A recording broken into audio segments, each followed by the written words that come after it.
दोस्तों, आज मैं आपको पौष पुत्रदा एकादशी व्रत कथा सुनाने जा रही हूँ।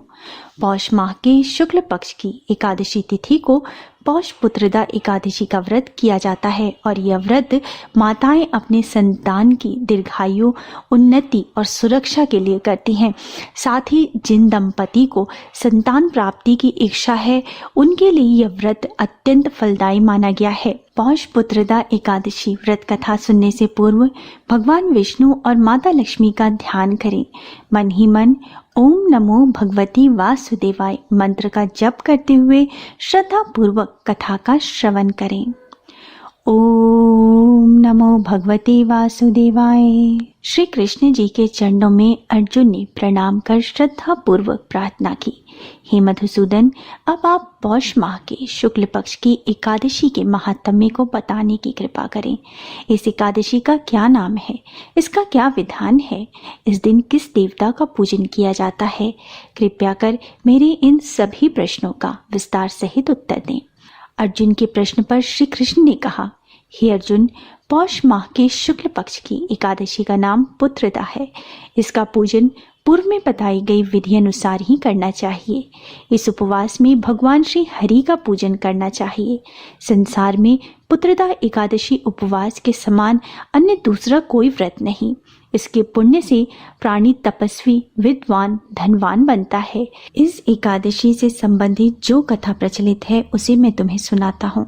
श्रद्धा पूर्वक श्रवण करो।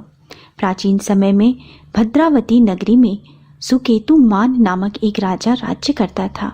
उसके कोई संतान नहीं थी। उसकी पत्नी का नाम शैव्या था। उस पुत्रहीन राजा के मन में इस बात की बड़ी चिंता थी कि उसके बाद उसे और उसके पूर्वजों को कौन पिंड देगा। उसके पितर भी व्यथित होकर पिंड लेते थे कि सुकेतुमान के बाद हमें कौन पिंड देगा। उधर राजा भी बंधु बांधव, राज्य, हाथी, घोड़ा आदि से संतुष्ट नहीं था। इसका एकमात्र कारण पुत्रहीन होना था। बिना पुत्र के पितरों और देवताओं से वो ऋण नहीं हो सकते।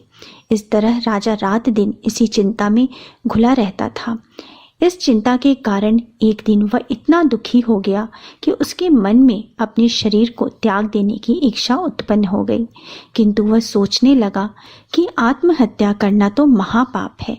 अतः उसने इस विचार को मन से निकाल दिया। एक दिन इन्हीं विचारों में डूबा हुआ वह घोड़े पर सवार होकर वन को चला गया।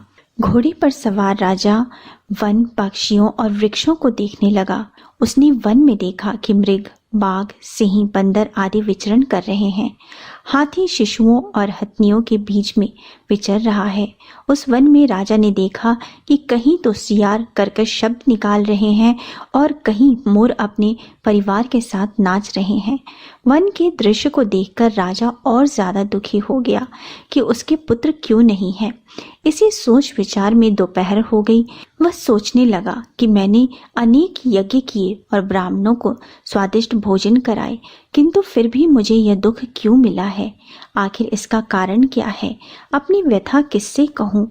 कौन मेरी व्यथा का समाधान कर सकता है? अपने विचारों में खोए राजा को प्यास लगी। वह पानी की तलाश में आगे बढ़ा। कुछ दूर जाने पर उसे एक सरोवर मिला। उस सरोवर में कमल पुष्प खिले हुए थे। सारस, हंस, घड़ियाल आदि जल क्रीड़ा में मग्न थे। सरोवर के चारों तरफ ऋषियों के आश्रम बने हुए थे। अचानक राजा के दाहिने अंग फड़कने लगे। उसे शुभ शगुन समझकर राजा मन में प्रसन्न होता हुआ घोड़े से नीचे उतरा और सरोवर के किनारे बैठे हुए ऋषियों को प्रणाम करके उनके सामने बैठ गया। ऋषिवर बोले, हे राजन, हम तुमसे अति प्रसन्न हैं। तुम्हारी जो इच्छा हो हमसे कहो। राजा ने प्रश्न किया, हे विप्रों, आप कौन हैं और किस लिए यहाँ रह रहे हैं? ऋषि बोले, राजन, आज पुत्र की इच्छा करने वाले को श्रेष्ठ पुत्र प्रदान करने वाली पुत्रदा एकादशी है। आज से 5 दिन बाद माघ स्नान है और हम सब इस सरोवर में स्नान करने आए हैं। ऋषियों की बात सुनकर राजा ने कहा, हे मुनियों, मेरा भी कोई पुत्र नहीं है। यदि आप मुझ पर प्रसन्न हैं तो कृपा कर मुझे एक पुत्र का वरदान दीजिए। ऋषि बोले, हे राजन, आज पुत्रदा एकादशी है। आप इसका उपवास करें। भगवान श्री हरि की अनुकंपा से आपके घर अवश्य ही पुत्र होगा। राजन ने मुनि के वचन के अनुसार उस दिन उपवास किया और द्वादशी को व्रत का पारण किया और ऋषियों को प्रणाम करके वापस अपनी नगरी आ गया। भगवान श्री हरि की कृपा से कुछ दिनों बाद ही रानी ने गर्भ धारण कर लिया और 9 माह के पश्चात उसने एक तेजस्वी पुत्र को उत्पन्न किया। यह राजकुमार बड़ा होने पर अत्यंत वीर, धनवान, यशस्वी और प्रजापालक बना। श्री कृष्ण ने कहा, हे पांडुनंदन, पुत्र की प्राप्ति के लिए पुत्रदा एकादशी का उपवास करना चाहिए। पुत्र प्राप्ति के लिए इससे बढ़कर दूसरा कोई और व्रत नहीं। जो कोई व्यक्ति पुत्रदा एकादशी के महात्म्य को पढ़ता व श्रवण करता है तथा विधान अनुसार इसका उपवास करता है, उसे सर्वगुण संपन्न पुत्र रत्न की प्राप्ति होती है। श्री हरि की अनुकंपा से वह मनुष्य मोक्ष को प्राप्त होता है। अर्थात कथा का सार यह है कि पुत्र का ना होना बड़ा ही दुर्भाग्यपूर्ण है। इससे भी दुर्भाग्यपूर्ण है पुत्र का कुपुत्र होना। अतः सर्वगुण संपन्न और सुपुत्र पाना बड़ा ही दुर्लभ है। ऐसा पुत्र उन्हें ही प्राप्त होता है जिन्हें साधु जनों का आशीर्वाद प्राप्त हो तथा जिसके मन में भगवान की भक्ति हो। इस कलयुग में सुयोग्य पुत्र प्राप्ति का श्रेष्ठ साधन पुत्रदा एकादशी का व्रत है। सभी जन मिलके बोलो, भगवान लक्ष्मी नारायण की जय, श्री हरि विष्णु भगवान की जय। ओम नमो भगवते वासुदेवाय।